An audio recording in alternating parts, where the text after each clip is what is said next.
رسول الله صلی الله علیه وسلم فرمایي چې د قیامت په ورځ به ټول خلک بربند راپاسي صرف حافظ قرآن عالم قرآن به په جامو کې وي د چې کله راپاسي یریږي به نو یو قجیر شکل والا سړی به له مخې راشي دته به وایي هل عرفتني حافظ صاحب چڼیا قاري صاحب ودې پېژندم دی ودې نه زه خو قرآن مجید یم که نه تا سره معیاري نه وه ته ما نه پېژنې نو دی به ورته کوم قرآن مجید دی هغه قرآن مجید یم چې ته مې په وړوکوالي کې د موره جدا کړی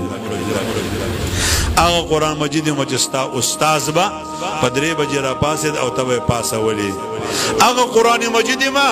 چې خلکو به سار چابۍ ته کتل زمیندارۍ ته به یې کتل دوکاندارۍ ته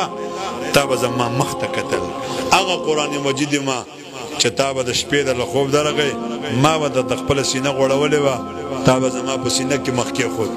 هغه قرآن مجید یم چې سبق به دې نو یاد کړی او د قاریانو خو وال مشهور دي او چې قاریان وال وکړي نو دا خلک بیا راپاسي بیا د هغوی کمیس د دې په ټولو وباسي وایي دا د قاري صاحب ظالم والی دی دې قاري صاحب چې ستا د زوی دپاره په لاهور کې چنده کوله هغې وخت کې دې پټو ولې نه وباسو دې قاري صاحب چې ستا د بچې دپاره د اوړي د ژمي غم کو په هغې وخت کې دې ولې پټو نه وباسو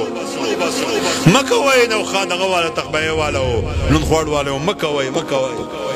الله ته به مونږ هم یو ورځې ګیله وکړو ګورئ مه کوئ داسې زمونږ هم زړه دی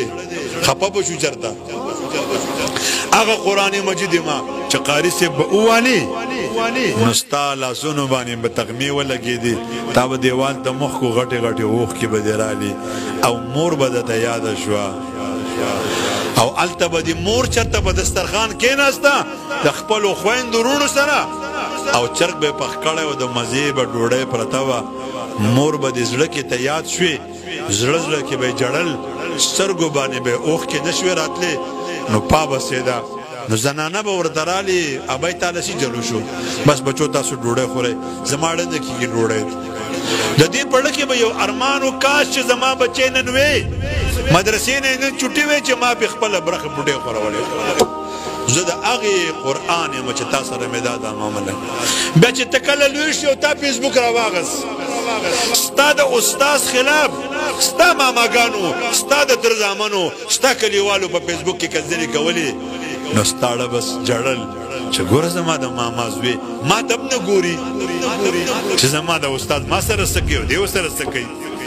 او حکومت به هم ستا استاذ کنځلې کولې شهیدان کول به یې نو زه هغه قرآن یم نو دی به ورته وایي تا ما له څه راوړی دي دا قرآن به له جیب ته لاس کې هم واله نو چې دا حافظ کولو کې هغې کې به لیکلي لک الملک والجنه حافظ صاحب قاري صاحب ستا دپاره بادشاهي ده او جنت دی کومه بادشاهي د پاکستان چې په وډونو میلاویږي نه چې په درنه ختمیږي نه ستا دپاره ټول عمر بادشاهي ملک والجنه ستا دپاره جنت دی بل خط به راوالي هم والا قاري صاحب جوګرا کې لیکلي لک الخلد ستا دپاره ټول عمر وجود دی دا حافظ صاحب وایي زه به داسې جنت څه کومه چې زما پلار پکې نه وي زما مور پکې نه زما ماما پکې نه زه خو یتیم وم زما مور نه وه نو ماله به زما ترور پیسې راکول ما ته هغه ورځ هم یاده ده چې ماله د خنبې نه دانې راواغستې او ما ته یې وي دا خرڅ کړه خپلې مدرسې ته لاړ شي پیسې به زه در کوم اختر له بدله جامې زه علم ترونو ته به نه وایي زما تندار او زما کاکی به ماته وي بچیه سبق وایه سبق و پیسې به در کوم مور ته به نه وایي مور دې ګورې سره پیسې ورسره نشته نو الله زه به داسې جنت څه کومه چې زما ماماګان پکې نه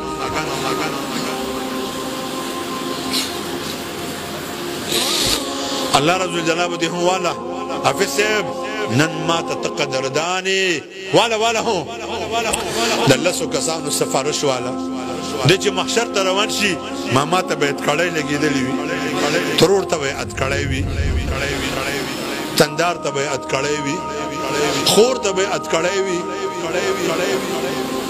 چاچی ته به یې اتکړی وي نو دی به چغې کړي ای زما ربه زما د دې قرآن څه برکت شو چې نن زما ماما په اتکړو کې نن زما ترور په اتکړو کې نن زما چاچی په اتکړو کې ده زه په دې قرآن اعزاز ما ته نه څه میلاو شو ما خو سبق د دوی په وجه ویلی الله به تو پر آزاد کزان لس کسان آزاد نو دا خپل رشتہ دار به دې آزادۍ کوم رشتہ دار چې په دنیا کې د حافظ قرآن سره تعاون کړی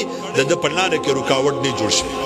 د مارونو د حافظانو سره تعاون وکړي پردو حافظانو سره تعاون